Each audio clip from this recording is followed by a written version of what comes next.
Classic Restos is proudly brought to you by Shannons, insurance for motoring enthusiasts, HARE&FORBES Machinery House, Pace Farm, and Hero Hoists. It's now been 40 years since the first Mad Max film hit our big screens, and watching on a VHS Saturday nights was a pretty cool thing to do. You are about to see a few of the filming locations, along with some interviews with some key people from the first Mad Max movie, on this week's Classic Restos.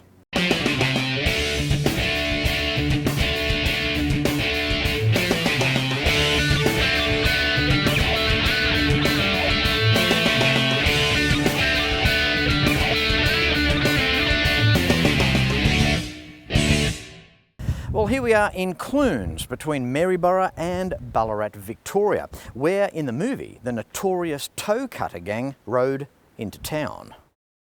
Clunes represents the old gold mining era, dating back to around 1850. This sleepy, quaint town resides 36 kilometres north of Ballarat, in the Shire of Hepburn, with a population of around 1,700. Now, at time of filming, there's been an increase to 1,702. This is also where the donut burnout took place in the main street in the movie, with bike ridden by stuntman Dale Bensch at the age of just 23 at the time. It's a pretty cool old town, and it hasn't really changed all that much. Whilst in Clunes, of course, I had to pay my respects to the Night Rider, because this is the very train station, the platform, where his coffin was delivered to be picked up by the toe cutter gang. Clunes railway station is located on the Mildura line, and it opened in 1874. The station closed on the 12th of September 1993 when the Vine Lander was withdrawn and replaced by road coaches. In June 2010, it was announced that Clunes station would be reopened, and this occurred on the 3rd of December 2011. The first Mad Max movie, released 12th of April 1979. What an iconic Australian film. Of course, there were stunt people involved. Next to me here, we have a dead-set icon. Pardon the pun. Dale Bensch, how are you? I'm good, Fletch. How you going, mate? Good. Pardon the pun. Apparently you were killed in the movie, really killed in the movie. So I've read on many occasions, I have read that, but I feel like I'm still going. Describe the scene where that came from. What scene was that? That was at a very close by bridge from where we are, that I made a mistake and I flipped the bike over and tumbled, and the other bike hit me. I hit the side of the bridge and, yeah, allegedly died. Yeah, you were skating across the road, right? Correct, yeah. Myself and a mate on the other bike, he did it perfectly, but his looks boring. You know, I did it wrong and it looked really good. We all know the scene. The bike comes down, helmet's on the road, the other bike, bang, in the back of that. Not a silly question. Must have had some impact on you. Were you hurt? In actual fact, I wasn't hurt, but all the attention I got, because the crew, all watching, camera people and everybody, thought I was in trouble. And they ran over to me as soon as they said cut. Then they stripped off half my clothing and put me up on the tailgate of a station wagon. And John Lee, who was Charlie, Charlie, he was here and he cracked my neck this way and that way, and I don't know if he knew what he was doing, but it was the shock. The only injury I got was all the attention I got afterwards. And you had the afternoon off? No, I think we hung around and watched the rest of the filming for the day, and we borrowed the black car and went to the pub and bought some beer, but don't tell George. Standing here, we're in the Little River area, just north of Geelong here in Victoria.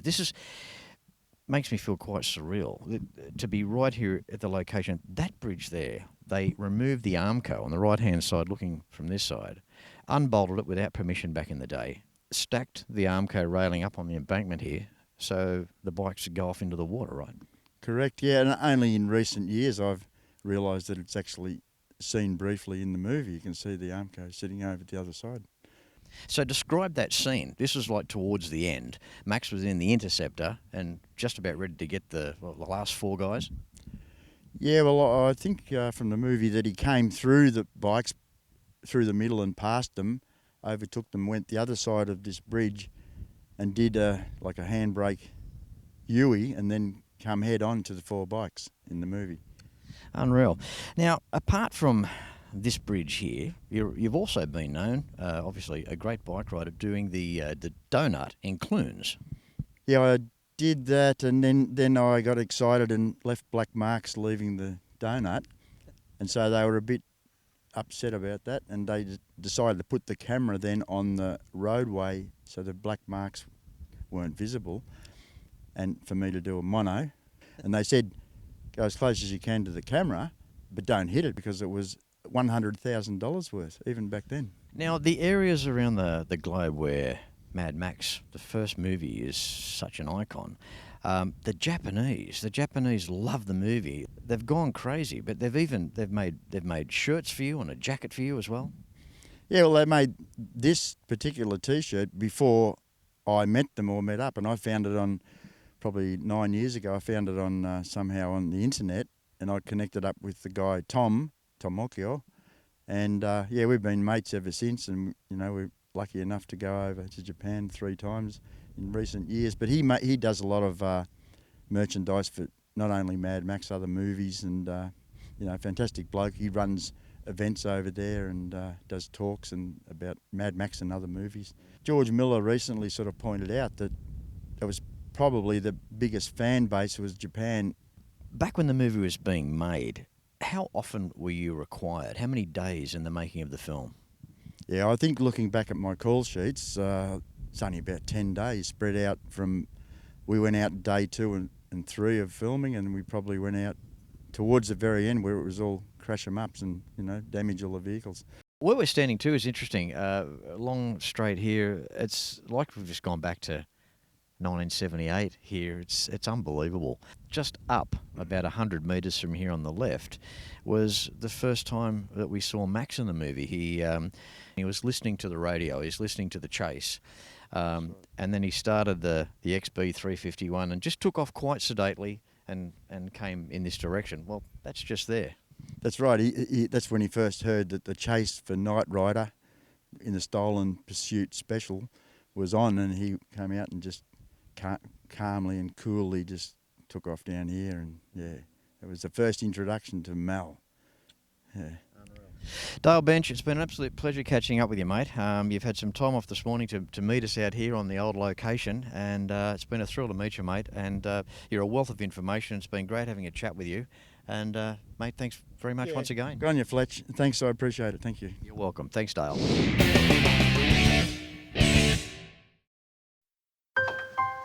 I spend a lot of time out here. The RT Charger's the real deal. An E49. Remember A-Charger? I've always got projects on the go, so Shannon's laid-up cover helps protect my restorations. I'm Mopar through and through. It's a passion Shannon's understands. I wouldn't insure my cars and bikes with anyone else. Shannons, insurance for motoring enthusiasts. Call 13 46 46 for a quote. If you have a restoration project, HARE&FORBES has the tools that you need. Shrinker stretchers, dollies, mallets, bead rollers, profile gauges, professional panel restoration kits, and so much more. Now I warn you, enter at your own risk because you will end up buying something. So come along to your Cap City store or browse and buy online at machineryhouse.com.au because HARE&FORBES has the range. In 2019, why not consider a Detroit tour with Fletch?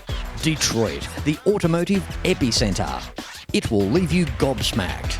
Imagine experiencing where automotive history on a grand scale began. Stay in fine accommodation, taking in some of the best museums and private car collections on the planet. Book your 2019 Detroit tour with Fletch. 1300 146 392. This is the famous intersection where Steve Millerchamp as Roop in the movie blows away the Knight Rider in the black HQ, but it was actually a dark blue HQ. You may remember the intensity of the scene where both cars are coming together at around 140 k's an hour. It's the intersection where Little River Road and Old Melbourne Road say hello to each other. And there's nothing like a little beach scene whilst filming classic Restos. This location is where Jesse stopped with Sprog for ice cream in the movie, then was harassed by Toe Cutter's gang. And as you know, a whole course of events in the movie were about to unfold from this point. And one very cool thing about the first Mad Max movie, a lot of it was filmed north of Geelong, around Avalon and Little River here in Victoria. Well, there's a few filming locations of many from the first Mad Max film, released 12th of January 1979. There's one guy that we can't forget about, and that has to be Jim Goose, played superbly by Steve Bisley. With me now, Steve Bisley. How are you, mate? I'm good, Fletch. How you going? Good, mate. Good. You're getting a bit smashed here today. Yeah, in the best possible way. No alcohol involved. No. Steve, I've got to say, I've always admired you in the industry. You've done a lot. You've worked in a lot of facets. Now, you've always ridden bikes. Now, this is how you got your part as Jim Goose in the movie, correct? I was still at drama school with Mel Gibson, and we were about to graduate in third year. And George Miller, the director, came out and asked to see both Mel and myself. And he gave us both the script to read. And look, it was a motorcycle cop, a bit of a speed freak, and yeah, but we had to audition. We weren't given the roles. We had to audition for the roles. Now, all filmed around just north of Geelong, and you drive past through those areas now. It's so unchanged back from 1979. One particular scene I can remember, apart from sliding in after the Falcon goes through the caravan, you slid in and you didn't know. You said, I just got him myself. Yeah. There's one scene where you're doing a genuine 100 miles an hour. The noodle was over on the speedo. Now, the guy behind you, how was that filmed? He's holding a camera, right? There he is over there, David Egby. Yeah. He's on with that's actually the stunt rider dressed in my gear, but Dave's on the back just with a handheld camera over his shoulder, and that's the speed they're doing. There's no CGI in the film, so what you see is what we did or what the stunt team did, yeah. Steve, back in the day when Mad Max first came out, I was a year 8, 12 years of age. I looked at you obviously were the good guys being the cops, but the bikers were terrifying. Like, we've met them all here today, and they're a great bunch of guys, but when they were so impressionable at a young age to see those, they were so intimidating. Yeah, they were.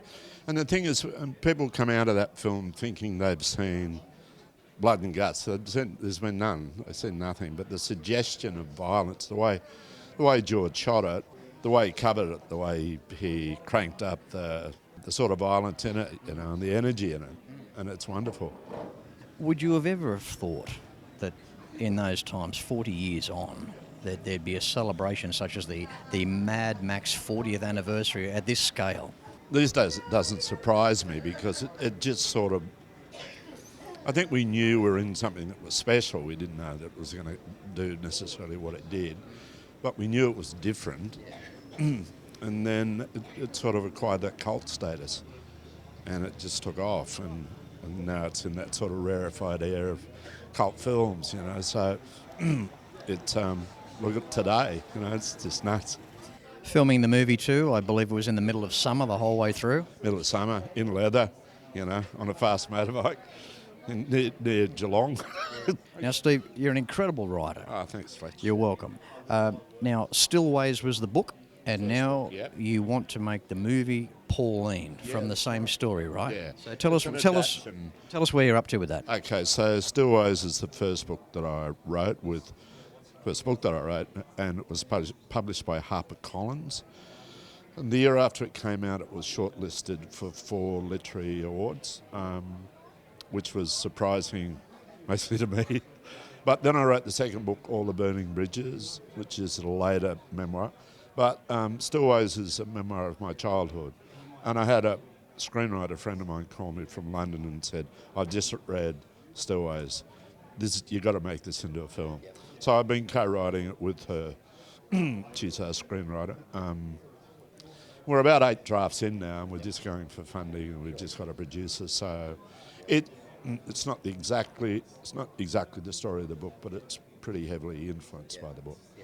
Okay, well, I'm going to be closely following that because I'm interested in that. I think that's a good thing. Steve, all I can say in this relatively short interview after waiting so many years to catch up with you, mate, it's been an absolute pleasure. And a pleasure to meet you finally, Fletch, because I admire your work. Thank you very much. Oh, no, pleasure, man. Thank you very much, Steve. I really appreciate it. Cheers, mate. Yeah, see ya.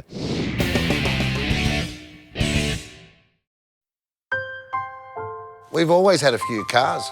They're all special. The T-Bird. Oh, that's mine. The Combi for when we want to get away. The XR8. It's going to be a classic. They're all insured with Shannons, We've also got Shannon's home and contents cover. which helps protect our automotive collectibles, tools and memorabilia in the home and garage.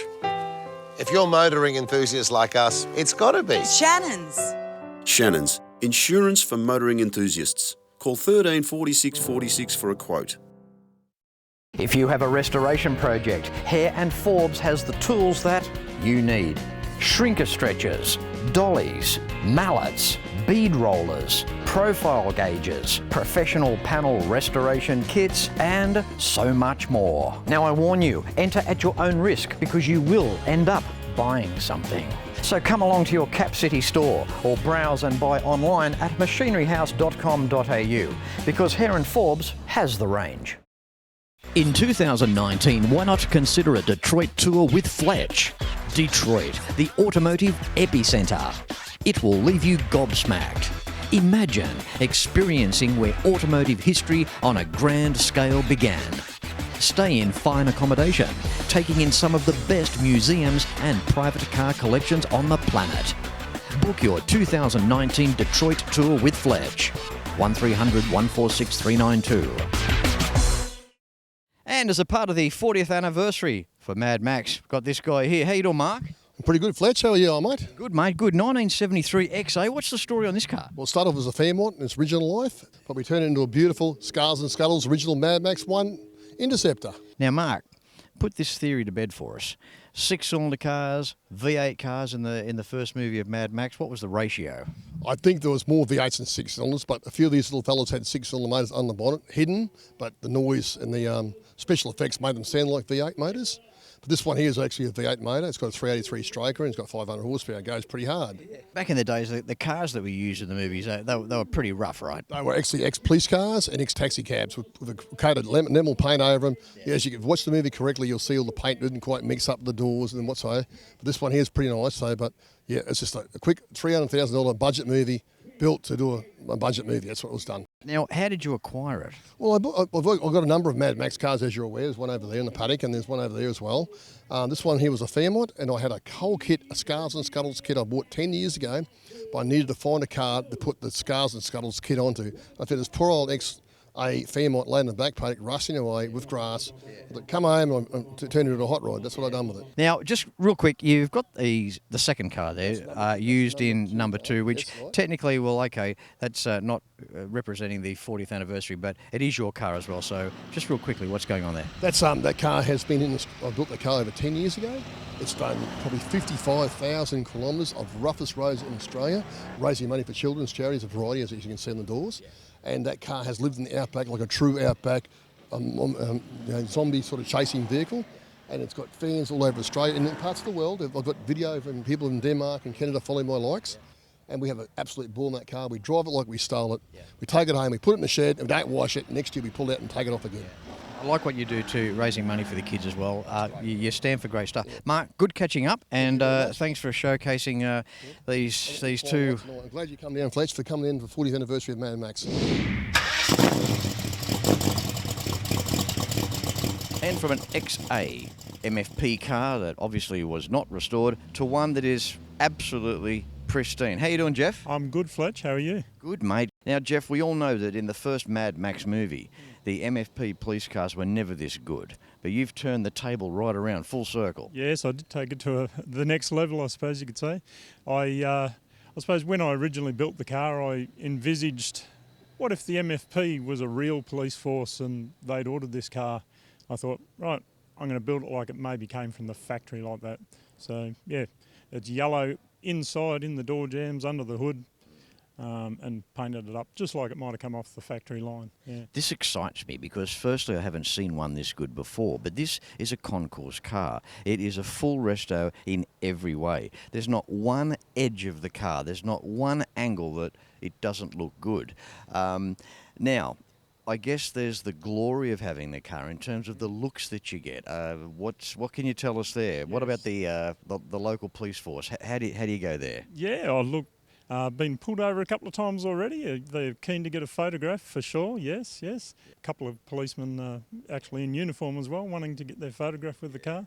It's a very common occurrence, but and plenty of waves and smiles from everyone. Yeah. That's awesome. Those guys, they'd really appreciate this. Yeah. Now, how did you acquire the car? I purchased the car in 2010. Yeah, my wife actually found the car for me, and we purchased the car. So it's nearly 10 years ago now, and for $1,000, it was still a going car, 6-cylinder Falcon 500, and I collected a donor car, and transferred the 351 FMX and 9-inch into it. And put it all together. I got a bit of a soft spot for the XB, but how hopeless am I? I got a soft spot for so many cars. My father's one of his company cars back in the time was a 250 XB, same colour interiors as that was his a sales rep's car. It was a brand new car, and I remember the Friday night that he brought that car home, that brand new XB, and I can still remember it. And just the high back buckets and the sweep around dashboard. And that was a brilliant car for the time that he had it. So, Jeff, let's look at the authenticity side of things now. Now, a couple of things I've noticed.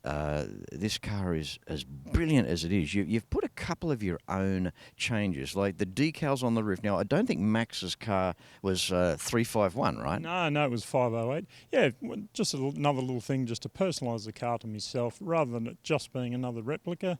It's my car, so so I've put 351. I've put 351 badges on the front guard, and the decal on the right-hand front guard, which reads M. Rokotansky, and usually the dark one underneath. I chose to put the Mad one, which is myself. Okay, now let's look at geographics for Mad Max just very quickly. Now, if you're watching in the United States of America, and if you happen to be watching in Japan, two countries that have gone mad, pardon the pun, over Mad Max, the very first one. Yes, no, they have. Mad Max is huge in Japan and in America. I believe there's even guys come over from Canada as well. So there's guys that are just crazy about it. I met a lady this weekend sitting at the Clunes railway station, where in the scene in the movie where the coffin was on the platform. They went and checked out that old station, and here's a lady sitting on her own with two bags, and just chatted to her. From Canada. Travelling on her own to come over here to regional Victoria for Mad Max. How cool is that? No, it is. It is, a lot of people have been in already and gone to see some of the movie locations. Now, I've noticed too, just before I let you go, Jeff, you've got 15-inch wheels on this car. I have on the rear, and I put 14s up front, so, wheels are, I would have liked a set of chrome wheels, but, I've gone the 70s look with a bit of fake chrome. It gives it that fat stance, and just starting up at idle, the note, it's all there. You can't beat the two pipes out the back. The iconic 351 Cleveland, it's they left a big footprint in this country, didn't they? They did, no, it doesn't matter whether you're Holden or Ford, I like to think even the Holden boys, thinking, this is a pretty cool car. Now, Jeff, on that note, I'll let you go. You've got some distance to travel, and we both have today. But look, it's been great catching up with you. Thanks for turning up for such an iconic event. It's something that we're not ever going to see again. I don't believe of this magnitude. No, that's right. It is. It's been 40 years, and of course, it's actually great to see a lot of the actors and that here. And of course, a lot of those people are, are coming on in age, and we do really appreciate being able to meet them. Good on you, Jeff. All right, good on you, Fletch. Nice to meet you. Excellent. I'm glad that you and Pam made the trip. Well done. Thank you.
Until next week, no matter where you're watching Classic Restos from, please ride and drive safe. I'm Fletch, and I thank you very much for watching.